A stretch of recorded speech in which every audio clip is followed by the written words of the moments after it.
Assalamualaikum dan salam sejahtera. Anda bersama saya Nina Rozman dan rakan tugas saya sebentar lagi Haris Ashraf Hasnan yang akan kami bawakan perkembangan terkini niaga dan ekonomi dari tempatan hingga ke antarabangsa yang akan kami bawakan bersama ahli panel jemputan. Saya mulakan laporan pertama dengan ringgit dijangka terus melemah pada minggu ini berbanding dolar Amerika Syarikat pada jajaran 4.50 hingga 4.60 susulan kekurangan pemangkin dan menjelang pengumuman keputusan Bank Pusat Amerika Syarikat mengenai kadar faedah menurut seorang penganalisis.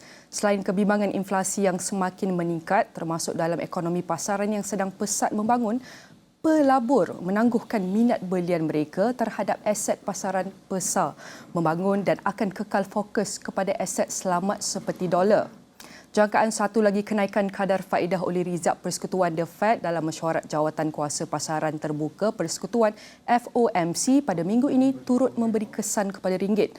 Penganalisis turut menjelaskan ringgit memerlukan rangsangan baru untuk menarik minat belian daripada pelabur memandangkan komuniti pelabur mungkin mengambil pendekatan tunggu dan lihat terhadap ringgit sehingga pembentangan bajet 2023 yang dijadualkan pada 7 Oktober ini. Dagangan di Bursa Malaysia dijangka mempamerkan pergerakan mendata minggu ini dengan indeks penanda aras FTSE Bursa Malaysia KLCI FBM KLCI berlegal antara paras 1,460 hingga 1,480 dalam prestasi serantau yang tidak menentu.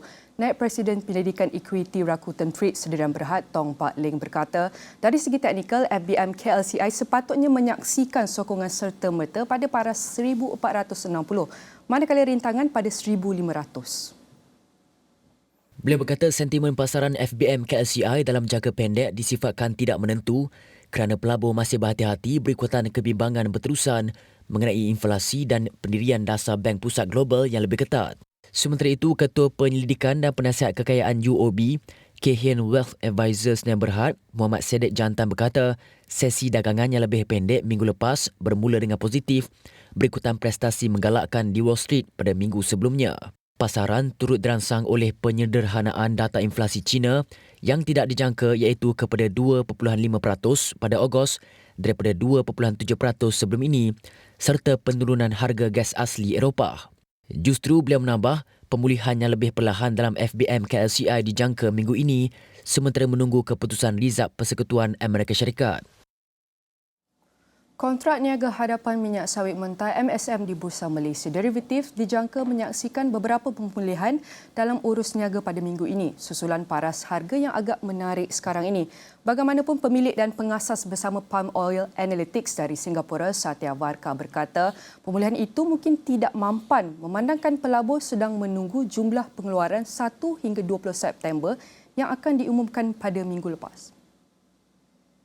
Menurut Lembaga Minyak Sawit Malaysia MPOB, pengeluaran MSM meningkat 9.67% kepada 1.72 juta tan pada Ogos berbanding 1.57 juta tan yang direkodkan semasa Julai, manakala stok minyak sawit menokok 18.16% kepada 2.09 juta tan daripada 1.77 juta tan sebelumnya.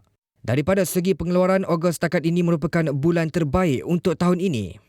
Bagaimanapun, beliau menganggap negara mempunyai permulaan yang mantap bagi musim pengeluaran puncak dibantu oleh cuaca yang baik seperti hujan lebat yang sekejap serta pertumbuhan pengeluaran September yang tidak begitu rancak. Peniaga minyak sawit David Eng berkata pasaran mungkin diniagakan lebih kepada kecenderungan menaik selepas permintaan dilihat lebih kukuh baru-baru ini. Beliau menambah paras stok yang tinggi mungkin memberi tekanan kepada harga. Kerajaan memberi jaminan bajet 2023 yang bakal dibentangkan awal bulan depan berteraskan kesejahteraan dan kebajikan rakyat secara menyeluruh dengan mengambil kira cabaran yang bakal dihadapi tahun depan. Perdana Menteri Datuk Seri Ismail Sabri Yaakob berkata ia termasuk mewujudkan peluang-peluang pekerjaan baharu dalam meningkatkan pendapatan rakyat serta memastikan kelangsungan sektor perniagaan. Kerajaan juga prihatin dengan kesulitan ahli keluarga Malaysia dan sentiasa berusaha untuk meringankan beban yang ditanggung, khususnya berkaitan kenaikan harga barangan keperluan.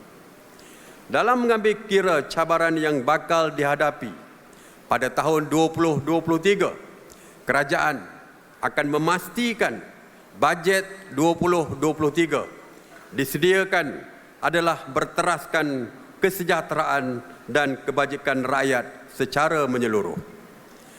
Antara tumpuan utama negara adalah untuk kembali pulih selepas pasca pandemik COVID-19. Dan ini termasuklah mewujudkan peluang-peluang pekerjaan baru dan meningkatkan pendapatan rakyat serta memastikan kelangsungan sektor perniagaan. Beliau berkata demikian ketika berucap selepas merasmikan Majlis Penutupan Pesta Kebudayaan Cina Kebangsaan ke-37 di Seremban. Turut hadir Menteri Besar Negeri Sembilan Dato' Seri Aminuddin Harun, Duta Besar Republik Rakyat Cina ke Malaysia TYT Ouyang Eugene, Presiden Gabungan Pertubuhan Cina Malaysia Hua Zong, Tan Sri Goh Tian Chuan dan Pengerusi Dewan Perhimpunan Cina Negeri Sembilan Wong Keng Tong. Pembangunan keusahawanan adalah antara intipati pelaburan terpenting bagi pembangunan sesebuah negara dan menjadi teras kepada penciptaan daya inovasi dan transformasi ke arah negara berpendapatan tinggi. Perdana Menteri Datuk Seri Ismail Sabri Yaakob sebelum ini berkata, negara akan lebih maju ke hadapan sekiranya memiliki ekosistem keusahawanan yang komprehensif dan meliputi pelbagai peringkat. Menjelang pembentangan bajet 2023, Niaga Awani hari ini memberi fokus kepada usaha memberdaya PMKS. Harif Ashraf Hasnan ada data penting berkenaan PMKS di negara ini. Silakan Harif. Sudah tentu apabila kita bercakap soal angka melibatkan PMKS ini, beberapa perkara penting seperti yang dinyatakan oleh Perdana Menteri tadi, kelangsungan perniagaan itu antara intipati penting yang akan diperhalusi dan juga diangkat di dalam bajet 2023. Ini angka-angka penting untuk kita teliti. Pertamanya adalah dari segi KDNK Malaysia jika dibandingkan dengan KDNK yang disumbangkan oleh PMKS dan juga bukan PMKS. Untuk kita teliti angka di sini ataupun line graph di sini, kita membawa angka daripada DOSM bermula daripada 2001 di mana krisis.com telah pun menunjukkan penurunan di situ sekitar di bawah 2.0% mewakili ketiga-tiga iaitu di bawah KDNK PMKS, KDNK bukan PMKS dan juga KDNK secara keseluruhan. Dan kemudian kita teliti krisis kewangan global 2008 dan juga 2009 menunjukkan penurunan sekitar di bawah iaitu negatif 2.0 bagi sumbangan di bawah KDNK bukan PMKS dan juga KDNK PMKS sekitar 0% ataupun 0.1% di sini. Angka yang begitu rendah. Tetapi ianya mula menunjukkan trend peningkatan. Ini merupakan angka yang penting setelah kita lihat daripada 2009, 2010 hingga 2014 kita lihat sekitar dalam 4 hingga 5 tahun untuk kita melihat satu angka yang cukup besar iaitu di mana 13.5% ditunjukkan pertumbuhan dari segi KDNK PMKS. Jika kita bandingkan KDNK bukan PMKS hanya sekitar 5.0%. Namun apabila berlakunya krisis kesihatan COVID-19, ianya kembali menunjukkan penurunan dengan begitu ketara. Pengucupan sekitar 7.3%, 5.5% dan juga 4.4% melibatkan KDNK secara keseluruhan iaitu KDNK PMKS dan juga KDNK bukan PMKS. Jadi tahun 2021 kita terus menampakkan lekuk V di sini, satu pemulihan yang cukup memberangsangkan. Tetapi bagaimana dengan tahun 2022? Sudah tentu tahun 2022 kita mengharapkan satu perkembangan yang begitu positif terutamanya melibatkan PMKS ini. Ini antara data yang penting untuk kita teliti juga dari segi apabila dibandingkan daripada tahun 2015 dan juga sehingga tahun 2021. Antara angka yang penting untuk kita lihat di sini adalah daripada peratusan keseluruhan yang disumbangkan oleh PMKS 518.1 pada tahun 2021, 518 bilion sebenarnya disumbangkan sekitar 37.4% kepada keseluruhan KDNK iaitu 1.386 trilion. Ini merupakan angka yang cukup penting untuk kita teliti. Bagaimana tahun 2022 terus menjadi tanda tanya di sini. Kita mengharapkan momentum yang berterusan terus ditunjukkan oleh sektor PMKS. Terutamanya apabila kita bercakap soal ekspor dan juga import. Dan apabila kita bercakap soal ekspor, kita ingin pengantarbangsaan PMKS ini. Bagaimana kita ingin membawa PMKS ke arah yang lebih baik sektor pemasarannya. Sudah tentu apabila kita teliti perkhidmatan pembuatan dan juga pertanian, ketiga-tiganya menunjukkan satu peningkatan yang cukup drastik, peningkatan yang boleh dikatakan begitu baik. Walaupun sektor perkhidmatan menunjukkan penurunan sekitar 22.6, tetapi jika kita bandingkan pada tahun 2020 akibat COVID-19, ianya penurunan penguncupan sekitar 62.1%. Apabila penguncupan sekitar 22.6% ini, kita membayangkan bahawa pada tahun 2022, peningkatan terhadap sektor ataupun menerusi sektor perkhidmatan PMKS ini akan terus mencatatkan perkembangan yang begitu memberangsangkan. Selain daripada itu, perlu juga kita teliti pembuatan serta pertanian berada pada kedudukan yang positif iaitu 20.4 dan 16.7. Selain daripada itu, dari segi pertumbuhan, perlu juga untuk kita teliti dari segi guna tenaga. Bagaimana dari segi penggunaan guna tenaga? Dari segi penggunaan guna tenaga, 47.8% merupakan daripada golongan PMKS pada tahun 2021, sekitar 7.315 juta. Di mana jika dibandingkan guna tenaga secara keseluruhan, 15 juta 47, hampir 50%. Ianya merupakan nadi penting kepada sektor ekonomi, tulang belakang kepada sektor ekonomi PMKS ini. Jadi, apakah yang boleh kita jangkakan pada tahun 2022 serta bagaimana bajet 2023 ini mampu memberi satu daya tahan dan juga memastikan sekiranya berlaku sebarang tekanan kepada PMKS, mereka ini terus berada pada tahap ataupun kedudukan yang cukup baik untuk melindungi perniagaan mereka sekaligus tidak terjejas seperti apa yang berlaku pada tahun 2000 akibat pandemik COVID-19. Nina. Baik, itu adalah antara data yang terperinci dikongsi oleh Haris mengenai PMKS ketika ini. Untuk mengulas lanjut berkenaan usaha memberdaya PMKS ini, berada di studio ketika ini adalah Ketua Pegawai Eksekutif Akademi Usahawan Mikro, Abdul Azhari Abdul Wahid, dan menerusi Google Meet pula adalah Pengerusi Persatuan Perusahaan Kecil dan Sederhana Malaysia, Samantha, Datuk William Earl. Jadi saya nak ucapkan terima kasih kerana sudi berada bersama kami di studio maupun di Google Meet. Jadi untuk pertama sekali untuk Azhari, Perdana Menteri sebelum ini berkata ada 3 bidang utama perlu diberi tumpuan untuk memastikan pertumbuhan PMKS ini yang mampan. Jadi adalah antara dia punya inisiatif adalah penyertaan PMKS dalam rantaian nilai industri berimpak tinggi, pengantarabangsa PMKS seperti yang dicakap oleh Haris, termasuk juga dengan pendigitalan dan automasi PMKS. Jadi Azhari, kita nak tahu adakah inisiatif kerajaan ketika ini dilihat menghala ke arah itu? Okey, Bismillahirrahmanirrahim. Terima kasih Sowani dan Nina dan juga Haris. Saya tak nafikan bahawa antara 3 perkara yang perlu diberi fokus oleh pemain PMKS di Malaysia ni adalah pertamanya adalah akses kepada pasaran. Yang tadi kita nampak peluang untuk akses pasaran kepada pasaran antarabangsa dan bukan domestik sahaja. Itu antara benda yang kita kena lihat. Dan yang kedua adalah pendigitalan. Ini memang tak boleh nafikan, dia bermula daripada 2020 yang menjadikan proses pendigitalan PMKS ni 5 kali ganda lebih cepat berbanding yang dijangkakan sebelum kita menghadapi COVID pada 2020. Dan namun begitu banyak cabaran-cabaran yang dihadapi oleh PMKS untuk memastikan adaptasi dan juga adopsi kepada proses pendigitalan. Dan saya rasa antara benda yang kita perlu lihat juga, Nina, adalah dari segi pengurusan keuangan. Sebab bila pengurusan keuangan ni, dia main peranan dari segi pengurusan hasil jualan dan juga aliran tunai dan juga kadar keuntungan, dan ini memastikan kekuatan dan juga kesinambungan perniagaan dalam PMKS tersebut menjadi lebih baik. Dan perlu juga ada inisiatif dari pihak kerajaan untuk membantu bagaimana usahawan ni boleh mengurus mengurus pengurusan keuangan dengan lebih baik untuk memastikan kita menghadapi cabaran ekonomi yang sangat mencabar pada 2023, Nina. Ya. Baik, itu adalah antara pengurusan kewangan inisiatif. Jadi bagaimana pula dengan Datuk William? Apa pandangan Datuk William? Adakah inisiatif kerajaan dilihat ke arah ini? Ya, sebenarnya saya setuju dengan apa yang dikatakan tadi. Kalau kita lihat pertumbuhan KDNK tahun lepas, PMKS cuma melihat pertumbuhan sebanyak 1%. Ini jauh lebih rendah kalau dibandingkan dengan pertumbuhan di kalangan syarikat yang berbesar, iaitu sebanyak 4.4%. Jadi soalannya, mengapa PMKS ini masih ketinggalan walaupun sepadan kita dah dibuka dan ekonomi pun sudah semakin rancak. Jadi mengikut saya, masalah utamanya 2. Satu, kita masih kekurangan pekerja, dan ini bukan sahaja buruh asing tapi juga buruh tempatan. Jadi apabila ekonomi kita semakin pulih, banyak PKS dapat pesanan dari pelanggan tetapi tidak dapat memenuhi pesanan tersebut kerana kekurangan pekerja. Itu yang pertama.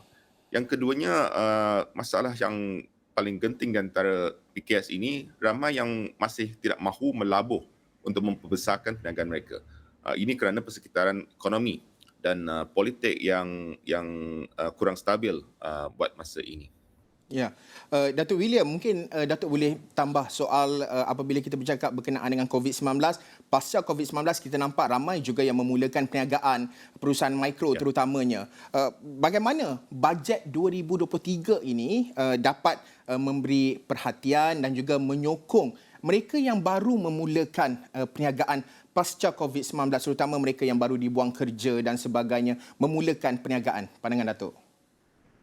Jadi saranan kami untuk bajet 2023 ini bukan sahaja untuk PKS yang sedia ada, tapi juga untuk mereka yang baru memulakan perniagaan mereka, adalah supaya tarif cukai untuk PKS ini turunkan kalau boleh ke 15% daripada 24% sekarang ini, untuk keuntungan 1 juta yang pertama, dan pada masa yang sama kita berikan pelepasan untuk pembelanjaan modal.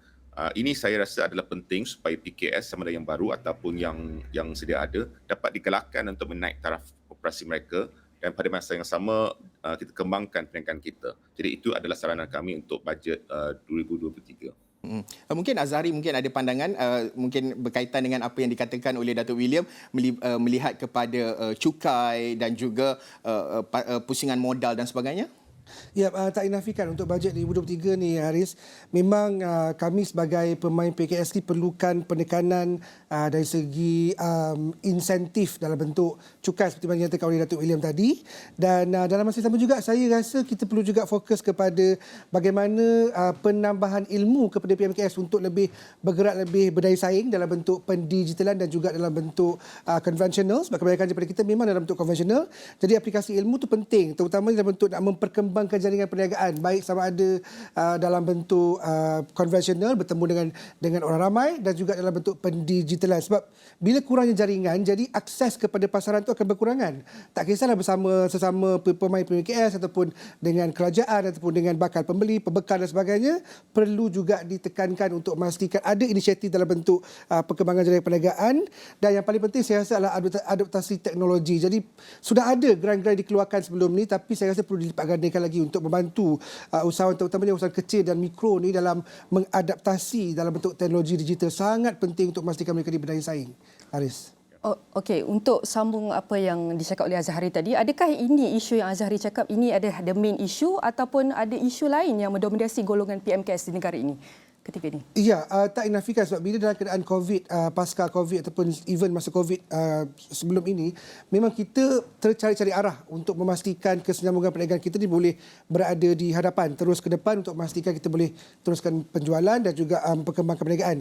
Jadi bila kurangnya ilmu dalam pendigitalan, jadi adaptasi itu juga berkurangan, dan ini menjadikan kita bertambah terkebelakang. Dalam keadaan orang berlipat kali ganda, 5 kali ganda lebih cepat, kita pula ke belakang. Jadi itu menjadikan yang kami risaukan adalah pemain PKS ni akan ketinggalan berbanding bukan saja dalam bentuk domestik tapi dalam bentuk serantau, dalam bentuk ASEAN. Jadi itu kita perlu lebih agresif dari segi memastikan adaptasi teknologi ini cepat dan tepat untuk memastikan mereka ni lebih terus berdaya saing, kami berdaya saing untuk memastikan bantuan-bantuan insentif yang diberikan ataupun pelepasan cukai dan sebagainya. Contohlah pelepasan cukai dalam bentuk pengadaptasian teknologi untuk memastikan apa yang kita belanjakan dalam adaptasi teknologi itu menjadi pelepasan cukai yang boleh seperti mana yang dinyatakan oleh Datuk William tadi. Dan saya rasa benda ini sangat crucial, terutama dalam keadaan ekonomi yang sangat mencabar tahun 2023, Nina.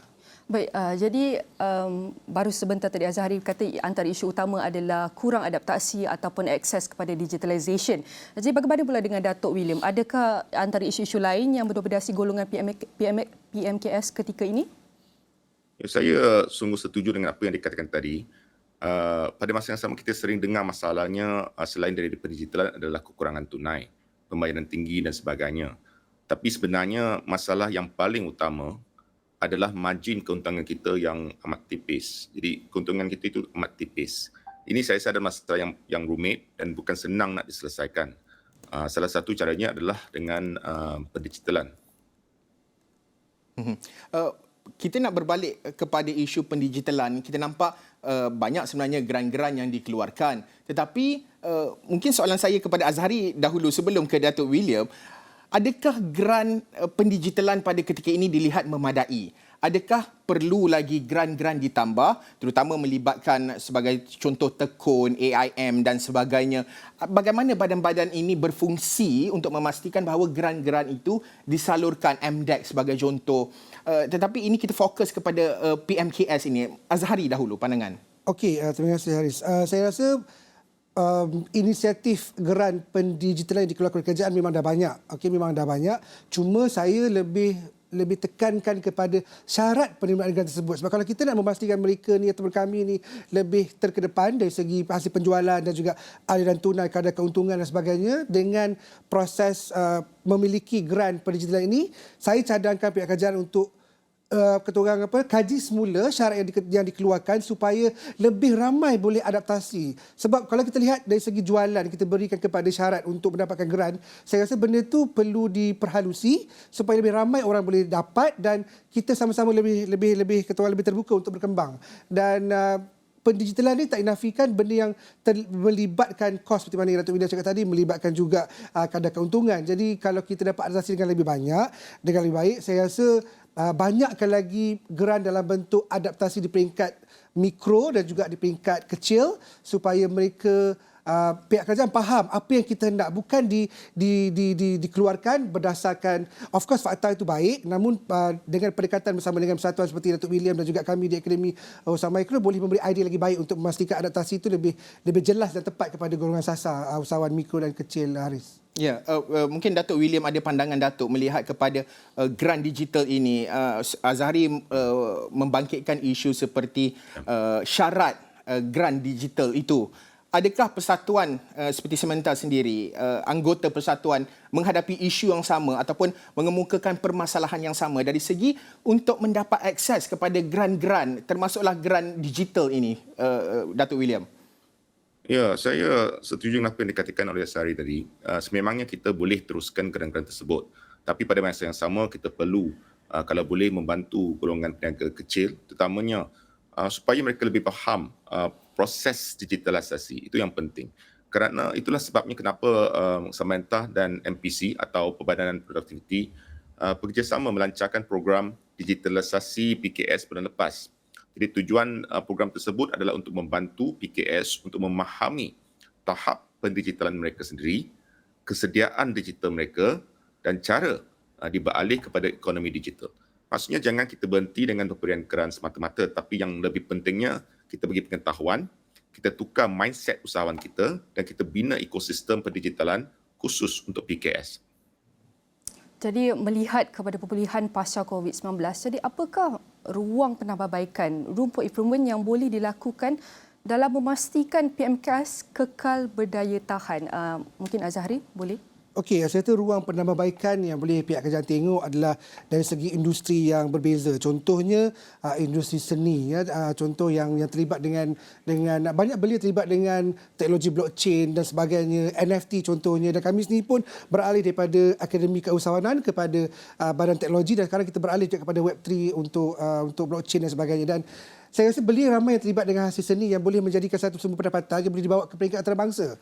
Ya, dengan hasil jualan NFT, non-fungible token ni boleh juga dibawa kepada orang luar untuk mendapat hasil seni kita dan menjual produk-produk yang tertentu dan perkhidmatan yang tertentu di peringkat antarabangsa. Dan saya rasa benda itu penting untuk kita lihat dan parusi. Macam saya sendiri pun dengan projek Abang Bruce saya di NFT dan berjaya hantar Bruce ke luar negara. Saya rasa itu benda yang sangat istimewa di Australia, di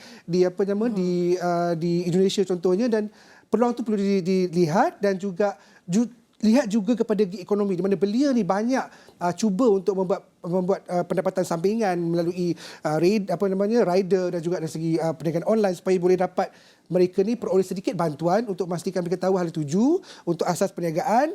Dan saya rasa yang paling penting seperti mana awal kita sebut tadi adalah micro exporter di mana usahawan boleh mula menjual di peringkat antarabangsa melalui pasar-pasar kecil.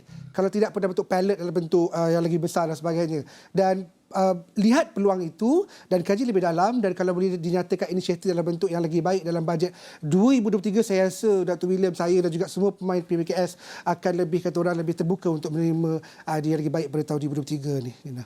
Okay. So, bagaimana pula dengan Datuk William?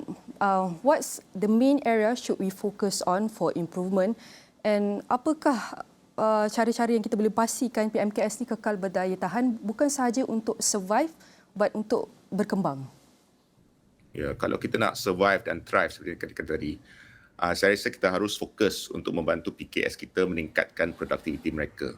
I think this is the main challenge lah. Bagaimana kita boleh tingkatkan produktiviti kita untuk mengekalkan daya tahan kita sebagai PKS. Produktiviti buruh di antara PKS, kalau kita lihat statistik, sebenarnya 30% lebih rendah dari syarikat yang lebih besar. Maksudnya setiap pekerja di dalam PKS, dia menghasilkan produktiviti yang jauh rendah. Jadi fokus kita jangan sahaja kepada grant semata-mata, tapi kalau boleh kita bantu PKS untuk meningkatkan produktiviti mereka. Contohnya kita bantu mereka melalui pendigitalan, kita ajar cara dia menetapkan dan melaksanakan KPI di dalam semua fungsi dalaman dan yang paling penting kita wujudkan ekonomi skala melalui pengkhususan. Mungkin akhir sekali berbaki 2-3 minit kita mulakan dengan Datuk William dululah, harapan dan juga melihat kepada bajet 2023 mewakili persatuan sendiri. Datuk banyak anggota-anggota di bawah persatuan. Apakah harapan Datuk melihat kepada bajet 2023 menjurus kepada PMKS ini, Datuk? Ya, saya berharap kerajaan akan terus menyokong PKS. Kerana semua faham betapa pentingnya PKS ini bukan sahaja dari segi ekonomi tapi juga dari segi pekerjaan, dari segi sosial dan sebagainya. Jadi kita haraplah kerajaan akan mendengar segala cadangan dan cara untuk membantu PKS kita. Mungkin Azhari? Terima kasih. Saya mengharapkan ada lagi idea baru dalam inisiatif kerajaan pada tahun ini, terutama dalam bidang teknologi dan pendigitalan. Dan yang paling penting, saya mohon pihak kerajaan juga untuk mengkaji semula segi syarat-syarat yang dikenakan supaya lebih terbuka kepada lebih ramai pemain PMKS di negara ini untuk berdaya saing dari segi inisiatif yang diberikan tahun 2023 bajet nanti. Haris. Baik, ini adalah perkongsian yang amat menarik mengenai bagaimanakah PMKS menjadi pacu kepada ekonomi negara, kerana kita tahu ada banyak perkara yang perlu kita teliti dan perlu beri perhatian dan perlu penambahbaikan agar, kerana kita tahu PMKS adalah antara penyumbang besar kepada ekonomi negara. Jadi ini adalah antara harapan yang kita kongsikan agar ekonomi negara kita terus dapat kekal mampan. Dan sekali lagi saya ucapkan terima kasih kepada Ketua Pegawai Eksekutif Akademi Usahawan Mikro Abdul Azhari Abdul Wahid dan juga yang berada di Google Meet iaitu Pengerusi Persatuan Perusahaan Kecil dan Sederhana Malaysia Samantha Datuk William. Saya ucapkan sekali lagi terima kasih. Niaga Awal ini berehat seketika, kembali selepas ini.